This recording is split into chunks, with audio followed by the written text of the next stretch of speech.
امام ابو حنیفہ رضی اللہ تعالیٰ آپ کا توبہ کرنے کا کیا طریقہ تھا، معافی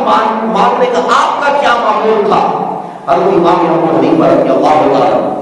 آپ کی شکل وہ بیان کرتے ہیں، کہتے کہ ایک دن میں نے خیال کیا کہ آیا کہ آج رات میں امام ابو حنیفہ کو دیکھوں نا، یہ رب کائنات کے حضور کیسی عبادت کرتا، یہ رات کیسے بسر کرتا، آیا میں نے دیکھوں نا۔ اب وہ شہید کہتا کہ میں چھپ کر مسجد میں گئی، چھپ کر بیٹھ گیا۔ اب کیا دیکھتا ہوں، حضرت امام ابو حنیفہ اپنا شام کے وقت رات کو دن والا لباس اتارتے اور درویشی لباس، فقیری لباس پہن کر مسجد میں آ جاتے ہیں۔ اب دن والا اماموں والا لباس اتار دیتے تھے، درویشی پھٹا پرانا لباس پہن کر مسجد میں آ جاتے ہیں۔ اور وہ آپ کے شگیر بیان کرتے کہ میں کیا دیکھتا ہوں کہ ساری رات امام ابو حنیفہ رو رو کر رب کی بارگاہ میں التجا کرتے تھے،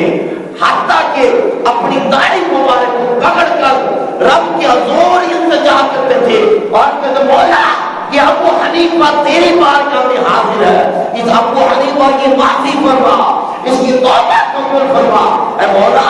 اے ابو حنیفہ کو بخش دے، یہ آج سا بندہ ہے تیری بارگاہ میں جھکا ہوا، رو رو کر ساری رات اپنی داڑھی مبارک کو پکڑ کر رب کائنات کے حضور ایسی توبہ کرتے تھے۔ پھر ایک اور روایت میں ہے